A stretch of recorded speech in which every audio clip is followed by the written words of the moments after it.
Live. It stars Over the Prairie with 8-time Minnesota Music Award-winning songwriter, musician, author, and historian, Paul Metsa. Check out previous show podcasts at KDAL610.com. Now, here's Paul Metsa. Good morning, ladies and gentlemen. Welcome to Stars Over the Prairie. This is your host, Paul Metsa. I got my wingman with me. Going on 2 years, Mr. Chris Allen. We've been rocking. Pretty soon, like another month away. March 16th, March 16th, St. Jose. 2 years, man. Lots of guests, lots of great music, lots of fun stuff, lots of historical stuff, and great banter, as they say. People ask me, Metsa, what do you do on Stars Over the Prairie? Well, we interview stars, people that used to be stars, people that want to be stars, people that never were stars, people just want to crack a cold one at night and go and look at the stars. We broadcast from the Zenith City by the Unsalted Sea, Duluth, Minnesota. We are 237 somersaults directly down the hill from Bob Dylan's childhood home and just a stone's throw away from Bob Dylan Way. We've got kind of a snowy day here in Duluth. I'm thinking about a little dog park trip. I got sweaters for both the dogs, Mabel and Blue. Yes. And you aren't a costume person, are you? You don't dress the dogs in costumes? Well, like I said last week, I officially adopted my foster dog, Mabel, 39-pound bundle of love, part pit bull, part Springer Spaniel, into the family on New Year's Eve. And I did go to Target, and I got two little hats that you could put on the top of their that's heads. different. I'm talking like if you want to dress them up as a dinosaur. No. Because I think the other dogs walk by the house and go, look at you. No, I don't do that, but I did put a little ribbons and bows on them. That's fine. They didn't last long, though, I'll tell you that. But they do have two nice sweaters. But trying to get Mabel, in particular, into the sweater, get all four legs and paws through the holes in the beautiful pink sweater that my friend Ann Margaret Daniel got for Mabel and Blue for Christmas is not as easy as it should be. But we've got a great show today. We've got live music in the studio direct from the Iron Range, a band called Grand Hauler that's going to be performing at Wusso's Cafe next Saturday night, January 17th. We're going to play a couple of tracks they've recorded and have them live in the studio. We also have a great interview that I'll introduce more before we pull it up with a fellow named Ron Easton. Ron is a Vietnam vet and a musician from Minneapolis. He's an old friend of mine. He stopped by the ICE invasion headquarters where the lovely Miss Good was shot this past weekend, and he was interviewed by two different social media sources. His interviews have gained over 700,000 views. I just so happened to tape him that morning for my other show that I have in the Twin Cities called the Wall and Power Radio Hour that I've had for 14 years on AM 950. So we're going to play a little clip from that. And then we've got a really fun, I was at a Christmas party and somebody came up to me and said, Paul, would you play that Tom Mischke interview about the time that he hooked up Bob Dylan with the owner of the St. Paul Saints, which turned out to be the beginning of the idea for Bob Dylan's small ballpark tour that he did with Willie Nelson a little over 10 years ago. So I told him, you make a donation to a humane shelter, which I'm, of course, a big believer in, and I will replay that interview. So this is, Tommy, get your money out and drop it off at your favorite humane shelter. But this is an interview I did about a year ago with Tom. Tom is a great, he's been a radio guy in the Twin Cities for over 30 years. Tells a hilarious story about the time he reached out to Mike Veck, Mike Veck reached out to him, owner of the St. Paul Saints, to get a hold of Bob Dylan. And here's how that story goes. It was a wild way that it happened. The St. Paul Saints contacted me and said, yeah, we heard that you know some guys who know Dylan, and Mike Veck, the owner, his birthday's coming up, and we wanted to ask if you could arrange for Mike to meet Dylan.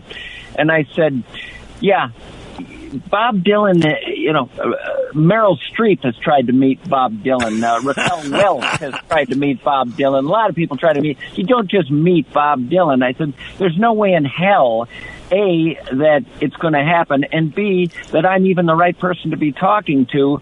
At the time, Larry Keegan, Bob Dylan's best friend, was alive, and he was a friend of mine as well, and I know a friend of yours, and the thinking was you just call up Larry, and Larry arranges for Dylan to meet Mike Beck, say happy birthday, and we all go merrily on.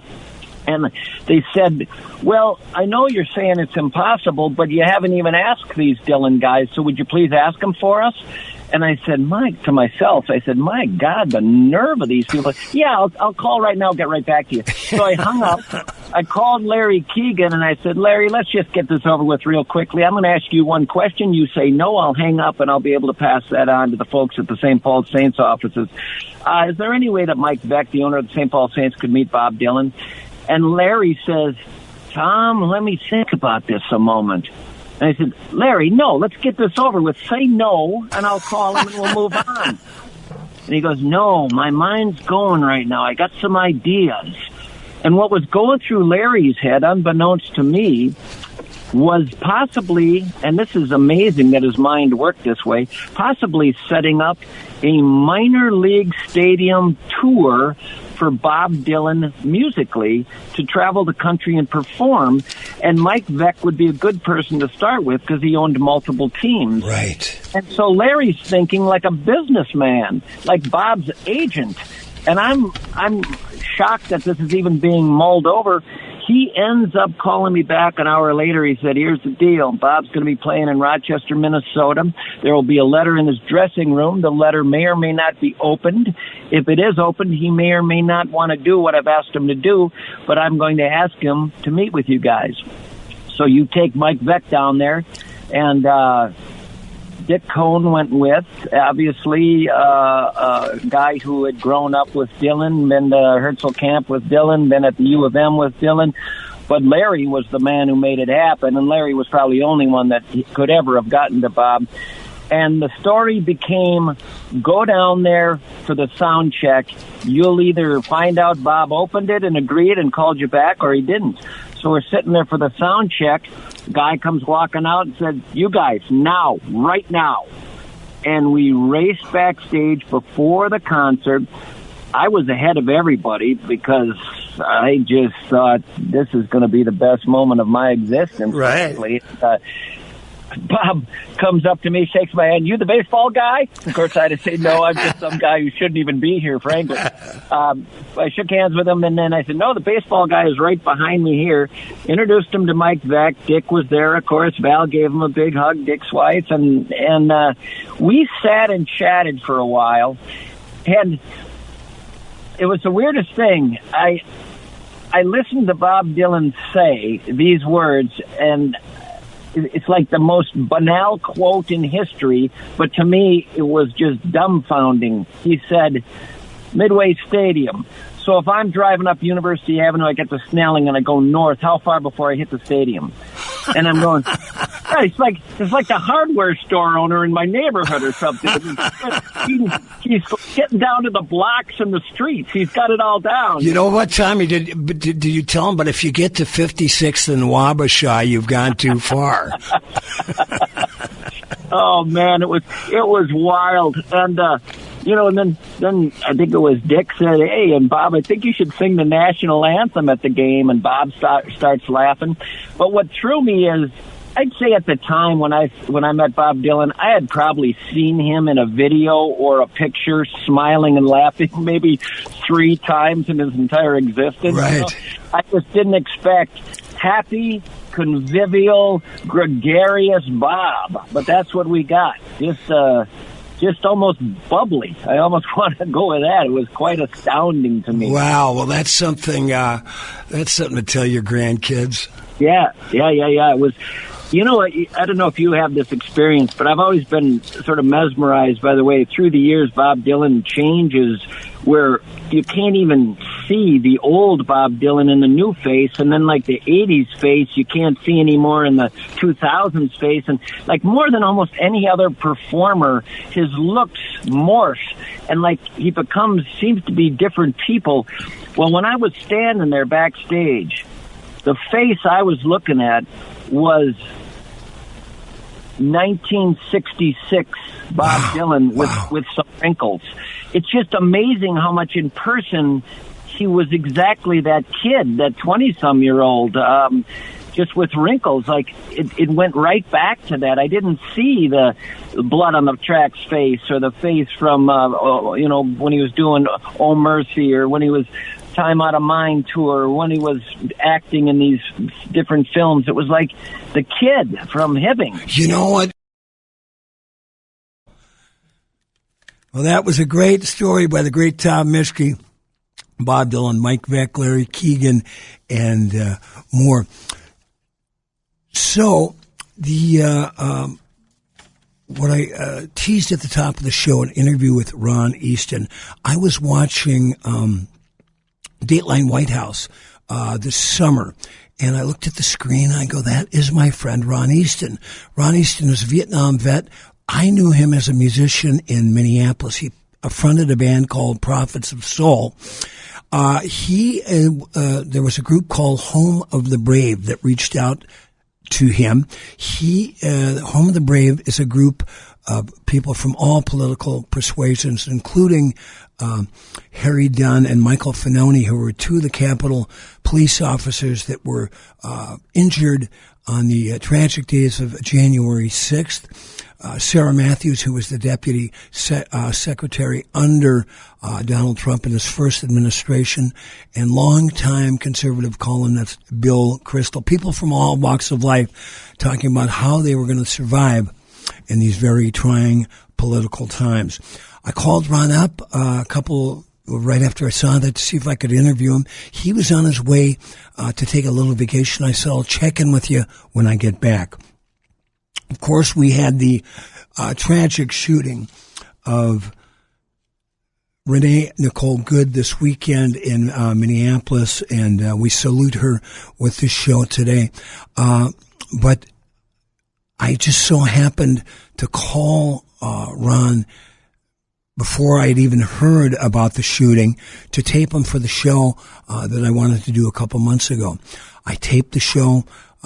We found out about the shooting. And later that day, Ron was driving his car, decided to go to 34th in Portland, where the tragic event occurred. He was interviewed twice by two different social media outlets, and both those viral videos combined have almost reached 1 million views.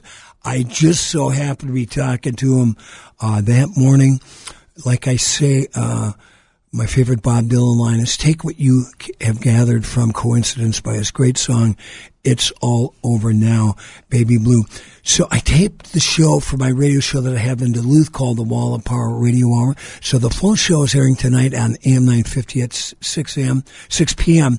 But I thought I would grab a portion of that to share with my listeners here on Stars Over the Prairie. Here is one of the viral clips out of two that went viral with Ron Easton, and then we're going to pick up the conversation with Mr. Easton. You told me that you've been struggling with PTSD and that you didn't want to have to be here today, but after what happened yesterday, you had to be here today. Why do you have to be here today? Number one, my oath impels me to be here. I took an oath in 1969 to defend this country against all enemies, foreign and domestic. I had to be here to make sure that no one else was killed the way Nicole Good was killed yesterday. I couldn't sit at home and just watch this. Minneapolis is a peaceful place, but ICE has descended upon this place like a storm. And they've ruined businesses that have been here for decades. They've cost children the lives of their mothers. I couldn't sit at home anymore. I wasn't going to be here. I was driving past here, and my car said, yeah, you're going. So I just had to face the enemy eye to eye and say what I had to say. told me. So that was the interview, one of the interviews that went viral. I suggest you Google it and check it out. The other one was full of a handful of F-bombs that we couldn't play on. That's not good on the radio. No, it's not good on the radio, but it works on social media because there is no filters there, for better or for worse. But here is part of the conversation I had with my friend, Vietnam vet and musician Ron Easton. It's good hearing your voice. Paul, I appreciate that, man. I when you called me the other night, it had been so long since you and I had spoken, I had forgotten all about it. And, you said, this is Paul Metsa. I don't know who you are. So I'm glad you called, Paul. Tell us a little bit about, let's go back to a young Ron Easton, when you went to service and when you got to Vietnam.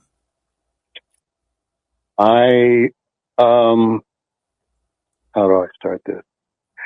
I enlisted in the Army. Actually, I dropped out of college. I had gone to Central State University in Ohio, and I learned that two of my best friends, Frank Hall Jr. and Jesse Bolden, were KIA in Vietnam. And it was at that point in time that I dropped out of college and enlisted in the military. At that point, I was going for revenge, and little did I know that I would receive the education of my life. Wow. So I went to Vietnam. I was with the 5th of the 42nd Artillery, and I was an armorer. So I took care, but rented lips, armorer. I took care of any weapon from a 45 cal all the way up to a Ma Deuce. So where were you stationed in Vietnam? Being with the Mobile 155 battery, we were mobile, but our base camp was right outside of Long Binh, between Long Binh and Bien Hoa. So that was our base camp, but we were all over country. We were near the Black Virgin Mountains by Nui Bai Den. We were all over the place. Wow. So how old were you? Early 20s at that point, Ron? I was 19. Wow. And of course, a very tumultuous time in America where probably you knew, you probably had friends that were trying to figure out a way to get out of the service. Not really. Nobody really talked about what they were trying to do or trying not to do. And when I enlisted, there were people who thought I was insane. Part of the problem is that the rampant racism that was going on during those periods of time existed while you were in the military as well. There was rampant racism in Vietnam. Huh. So then you as a black man go to Vietnam to fight for a country that by the time you come home basically tells you to kiss their ass. They won't accept you anyway. Wow. So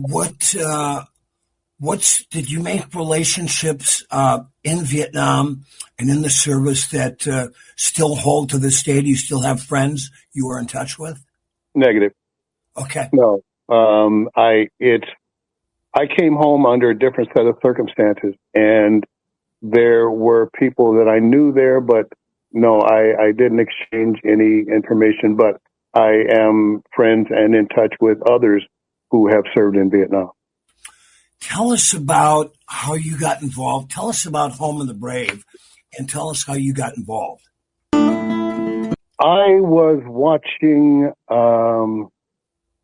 Nicole Wallace's show one day, and Sarah Longwell, who is associated with the Bulwark Network and actually one of the head members of the Home of the Brave, was talking about it. And she made the comment that they were looking for people to send them a video on how they felt about the current administration, and if you'd be willing to speak up about that. So I did. The initial video I sent in, and then about 2 weeks later, they contacted me and actually came to my home and did an interview here. Wow. As well. Then I was contacted by a writer from The Raw Story, and I did an interview with them back in probably the end of July, beginning of August, and then that dropped on December 22nd, I think the date was. So it's just a matter of, Paul, that I swore an oath when I went into the military, and there is no expiration date on that oath. And I remind every veteran, if you have a DD-214, you took the same oath that I took. And if you look, there is no expiration date. So therefore, you are Marine, Navy, Army until the day you die. And that oath, part of that oath is to defend this country against all enemies, foreign and domestic. So the statement that I'm making right now is the administration that we have right now is the biggest threat to democracy that I have ever seen in my life. And I'm 76 years old. Right. But you still have the body of a 75-year-old. Yeah. I stole it. So you've got to lighten it up a little bit here, Ron. Amen, brother. I'm good with that. Yeah. We're going to take a little left turn because we don't want it to be all doom and gloom. And I've told you this to your face, and I mean it. When I was working with you in the Prophets of Soul at Famous Dave's, you were one of the most organized and professional musicians I ever worked with. And I worked with literally thousands over 7 years. I'll never forget. You always got there early. You always had a new suit coat that still had the plastic on it, probably just back from the dry cleaners. And now that I don't think I knew at the time that you were a vet, but some of your military training must have transferred into how you ran that band. Oh, absolutely. If a person is going to do something, don't waste your time and other people's time by doing it half-assed. And I had a firm rule that if you were going to play on a gig with me, you get there an hour before. So therefore, you set up your gear and you get yourself straight. And number two, you don't have me worrying about who's going to make it on time and who's not going to make it in time, because everything is interwoven. You can't do a sound check until everybody's there. You can't do a sound check with the person up in the sound booth until everybody's there. And for somebody to walk in late or 10 or 15 minutes early and expect that show to slow their roll, no, that's not going to happen. So I made it a hard point. And as far as dressing, I never allowed blue jeans on stage, because I've always felt that if you're going to be an entertainer, a person should be able to walk into a club and look at you and tell that person belongs on stage just by how you're dressed. Are you still playing at all these days? Oh, hell no. Hell no. Oh, my God, no. Paul, you know what it is, man? I reached a point, number one, musicians these days, they've become little whores and will work for anything. And you know, guys are getting $100 a night. Well, they did that 20 years ago. Right. And number two, it's a young man's game. For me to have to go to work or you know, be on stage 4 hours, and then the next day I'm shot with my old ass. And number three, it's just, I got tired of hurting cats. And that's what dealing with musicians is like when you've got a 9 or a 10-piece band. Everybody's got a different opinion. Everybody's got a different work ethic. Everybody's got a different way of they're approaching things. And I didn't give a damn, because I'm the one who signed the check. So therefore, I'm the one that is holding you responsible. You're talking to a fellow band leader, Ron. I know. That was my buddy Ron Easton, who's just blown up and gone viral by flipping off ice at a few days ago in Minneapolis. We've got some great music coming up with Grand Hauler, and we want to take a minute and let the people that keep us on the air have a word. This is Weiss Eye Center, my personal eye doctor. I'm Lucas, and I had Z-LASIK at Weiss Eye Center. Went great. Little to no pain yesterday. Surgery went great. Everything else. Went home, took a nap, woke up, and haven't really had any pain since. Everybody was super nice and talked you through every step of the way, and I barely had to ask any questions because they knew what to say. They filled it all in. For me, it'll just be snowmobiling's my big one. I try to do a lot of riding in the winter. I farm in the summer, so this year was a big difference where a couple of times I had to borrow somebody's helmet, so I put my glasses on and ride because just the weather conditions, everything else, out there riding blind. So I'm really excited for that. It's well worth the money, and it's going to change my life for a long time, I'll tell you that. Weiss Eye Center is the only clinic to offer blade-free Z-LASIK in the Northland. To find out more and to arrange your free consultation, call 218-625-1917 today or visit weisseyecenter.com for more information. Weiss Eye Center. See the best. Hey, this is Charlie Parr. You are listening to Stars Over the Prairie radio show with Paul Metsa on KDAL 610 AM or 103.9 on your FM dial. Down the gravel road and I traded my stock for a V8 That's all turned on the four bows and the tires rolled down to me. And that gasoline ain't free, but this clutch is wearing out my knee. Ain't that the way it is?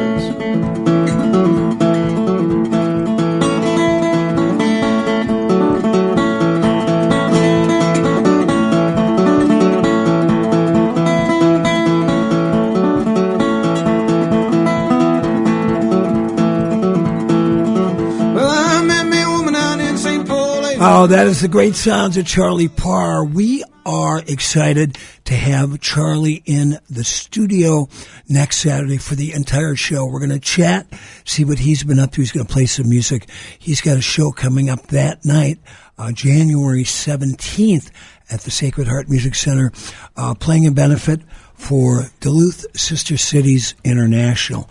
We love having Charlie in. We had him right off the bat when we were first on the air, and we learned how he cooked his food. Yeah, we're going to find out if he's working on that cookbook where he's heating up the burritos on his car engine when he's 40 minutes out from the gig, so they're just the right temperature when he pulls into play. Say, we've got a great couple of guys here. I got hip to this band, Grand Hauler, from the drummer's dad, Mel Anila, who's a fellow Finn Iron Ranger. He's a good folk singer. He lives up in outside of Eveleth, Minnesota, and he called and he said, "Hey, my son's band, Grand Hauler, is playing at Wusso's Cafe," which is out there on by 50th and Central next Saturday night. So I invited them to come into the studio a week earlier. So we have his son, Jesse Anila, and Andy Spathan. They're going to play in a little bit, but let's hear one of their recorded songs, this rocker bangers called Free Will. You better stay strong, no hiding, free will, no hiding, free will.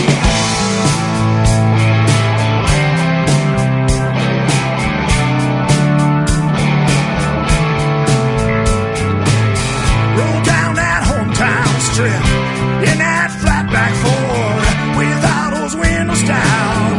Which the end you're gonna turn around. The 1990s street dances, cause they're drags for love. Girls looking pretty. Hope there's one for me. Go ahead and make a few calls. Get a friend and some alcohol. No hiding, free will.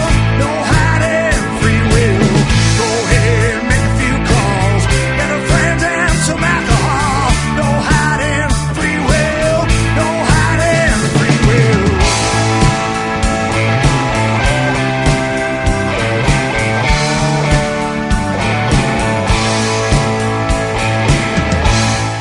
All right, that is Free Will by Grand Hauler, an Iron Range band. Two of them are in the studio today. Andy Spath on guitar and vocals, and Jesse Anila on percussion. Andy, thanks so much for coming down. You drove all the way. Where do you live, up there in Eveleth?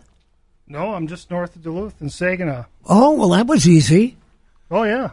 Well, There's no problem. Thanks we We all live around the area, so thanks for having us. Oh, thanks for being here. Tell us a little bit about that song "Free Will" we just heard. Well, that just recently released, but wrote it probably a couple years ago. Some of the lyrics we are all kind of part of the band collaboration.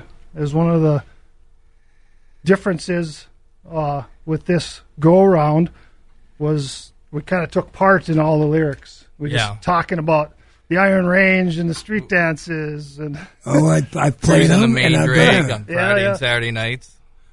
Let's not forget the Calathumpian Orchestra out of Eveleth on the 3rd and 4th of July.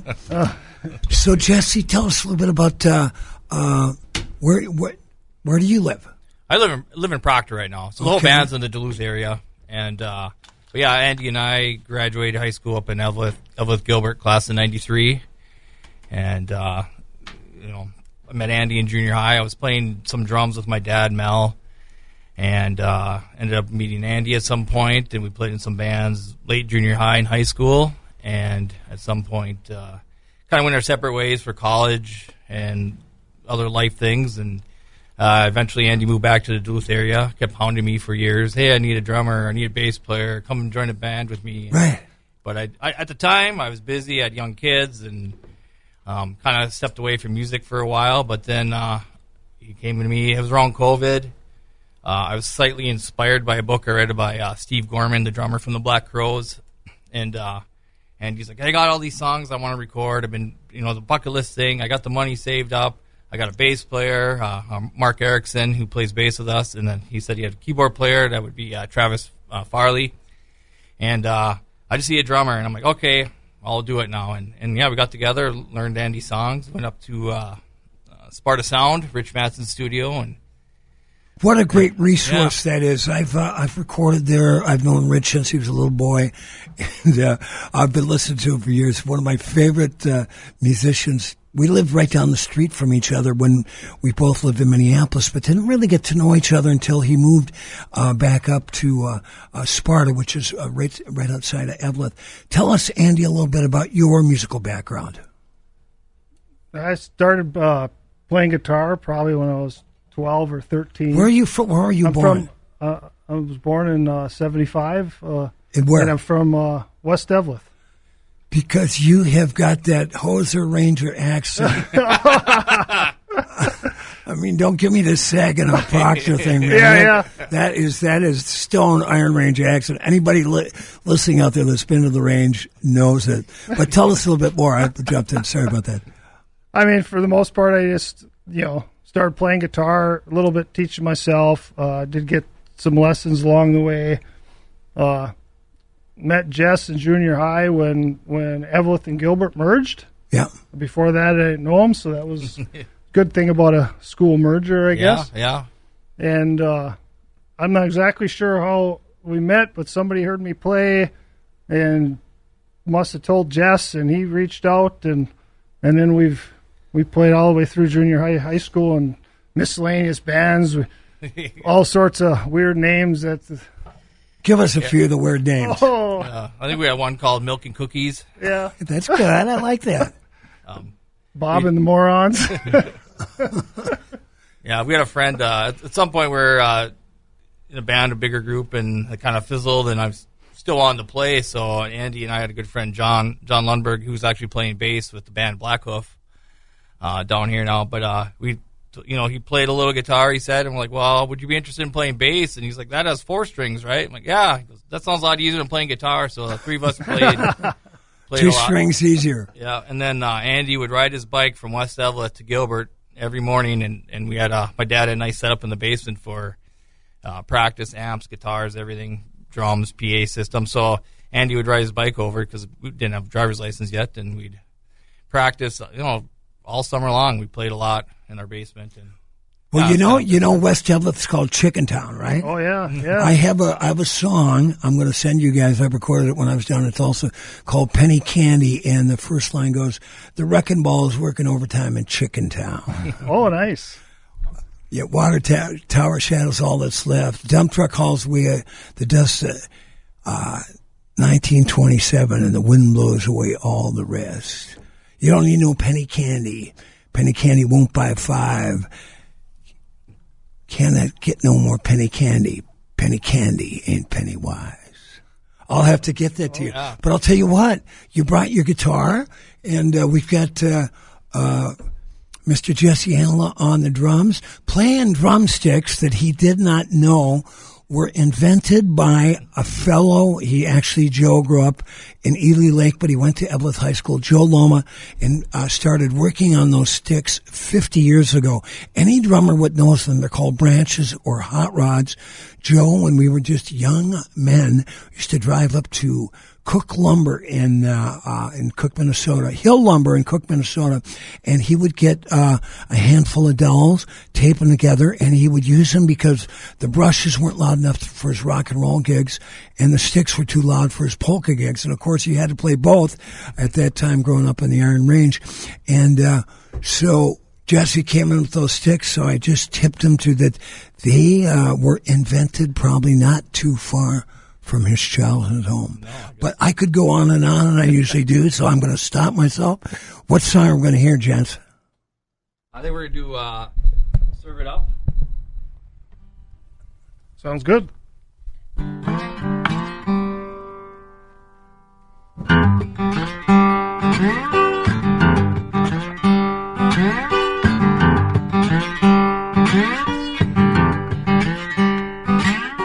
Serve it up till the whiskey run dry.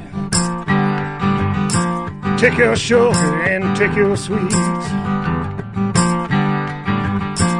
Leave you blinded on a one-way street. Tie those hands back, gonna hold your hands back. Serve it up till the whiskey run. Oh, let the whiskey run. I'll serve it up till the whiskey run dry.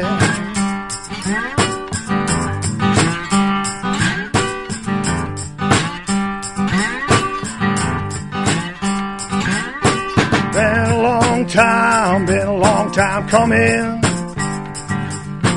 Follow the roads that don't follow too close. Wanna see that road ahead? Make up your mind instead. This life is worth living. Serve it up till the whiskey run. Oh, let the whiskey run. Serve it up, yeah. Serve it up till the whiskey run dry.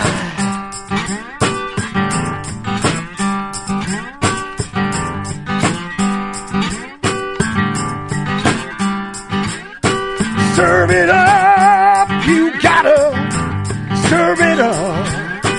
Serve it up and let the whiskey run. Serve it up, you gotta serve it up. Serve it up and let the whiskey run.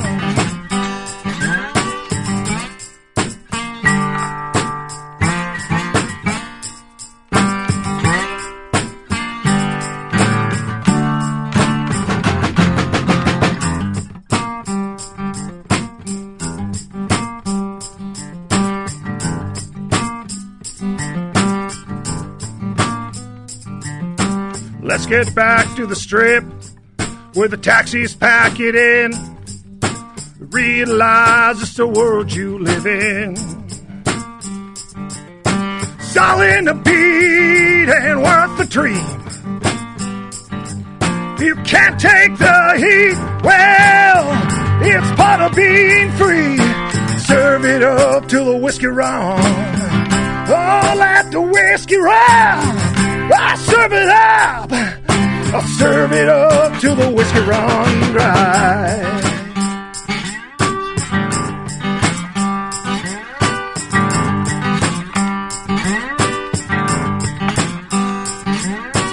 Serve it up, you gotta serve it up. Serve it up and let the whiskey run. Serve it up, you gotta serve it up. Serve it up and let the whiskey run. Let the whiskey run. Let the whiskey run. Yeah.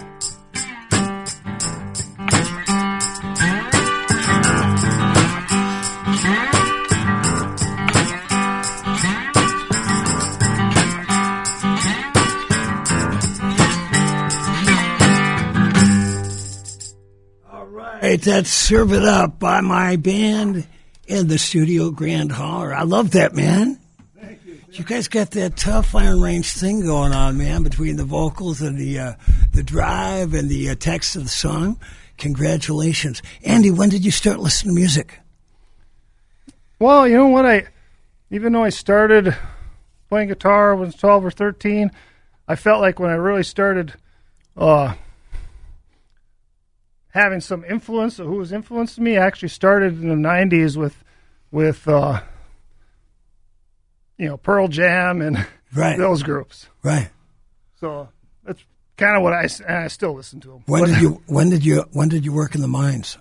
I never worked in the mines. Good for you. How about you, Jesse? Never, no. All right, that makes three of us. Well, I did work in Forbes on ABI construction for summer and then winter time, but never actually had to do anything in the mines proper, although I sure know a lot of people that did. So, Jesse, what must have been fun growing up playing with your dad? I really enjoy your dad as a human being, and it's really good. He's like old school folk singer, which is very dear to my heart, but that must have been cool as a kid growing up with your dad, Mel Anola. Yeah, he would always have buddies come over, and they'd be playing a couple guitars, maybe a guitar and bass.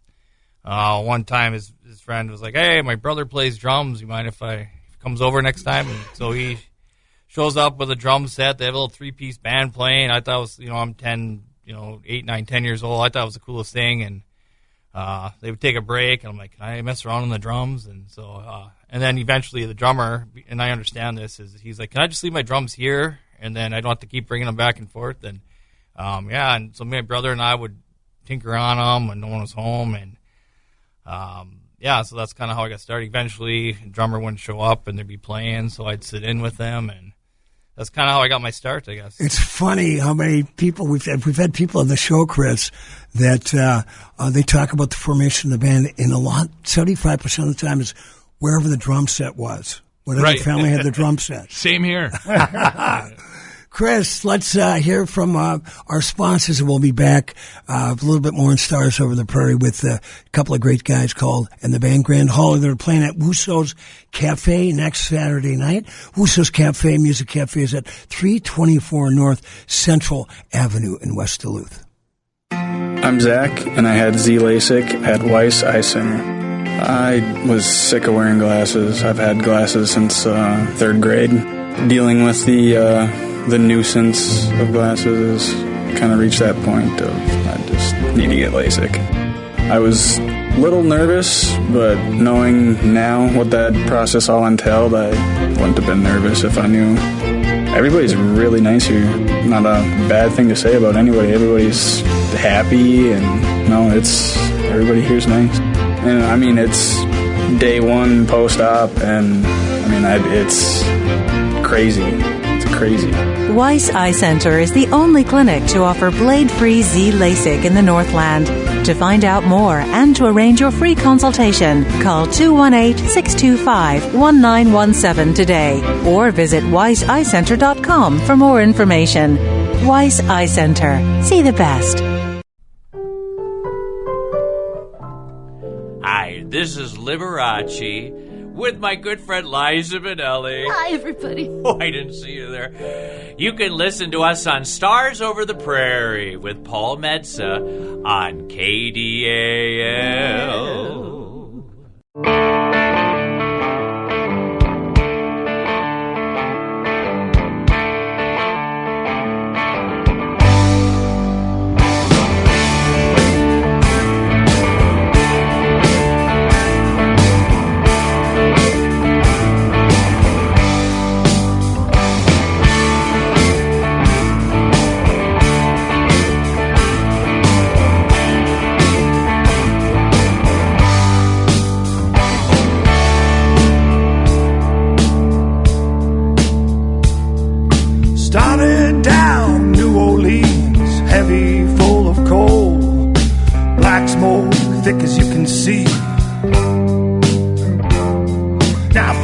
that forge, feed that flame. You gotta see her breathe. Let that fire keep burning. Riverboat Queen. All right, Riverboat Queen by my guest today, Grand Holler. Man, you guys you should fly back in time to the 70s because there's so many bands. What bands does that remind you of, Chris? I'm thinking Mountain. A little bit of Mountain, yeah, and then there's some Bad Company in there. There's a little Bad Company. Yeah. And some Southern Rock tinge. Southern Rock, I mean, there's a little bit of the tone is 38 Special. Oh, yeah. I mean, if you listen to it, and then there's some Skinner in there. And I would even venture as far as you guys have a Foreigner sound to your guitar a little bit.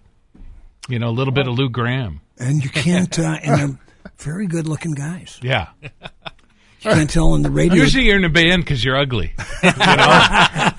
And there's 4 ugly guys in a band, and nobody goes, they're just, they're a band. Yeah, and then you're in the band, and the ugliest guy is the one that's getting luckiest the most. I know. Usually the drummer. Hey, Andy Spaeth. Is that supposed to happen? Andy Spaeth and Jesse Hanna. Let's play one more song. What do you got for us? Dreaming of? Sure. This one's actually unrecorded. Well, we will be recording it as we speak. Perfect. Grand Holler on Stars Over the Prairie.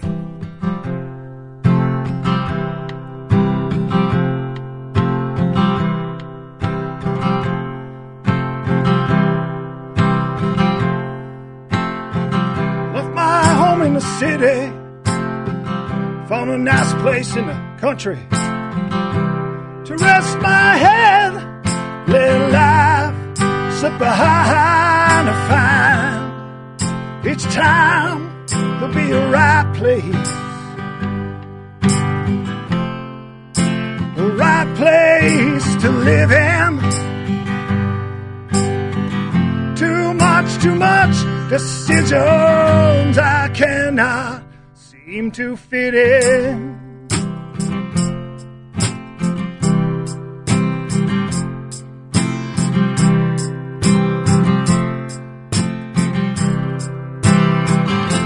It's like you're floating down the river, then you reach the ocean. The tide keeps singing, well, the river keeps flowing. I find each time there'll be a right place, a right place to live in. Too much decisions I cannot seem to fit in.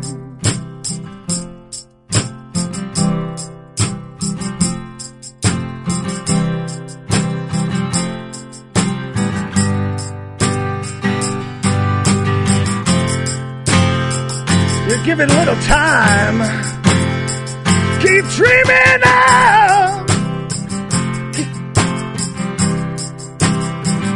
Keep dreaming now, yeah. Keep dreaming of.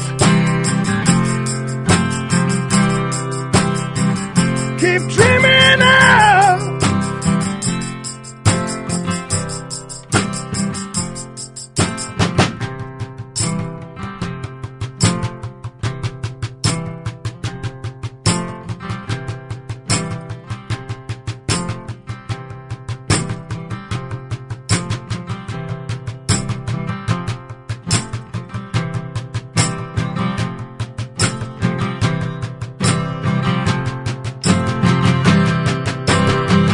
Keep dreaming of.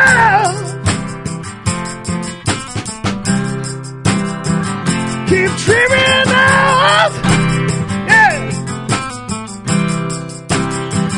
Keep dreaming of.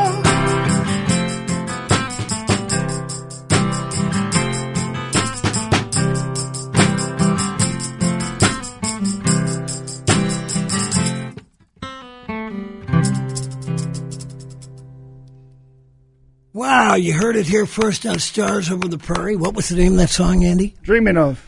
Very nice. Say, we are so proud. Stars of the Prairie is now being carried on KDAH out of Hibbing. We go all the way all over the Iron Range and all the way up to southern Canada. Where's your next gig up on the range?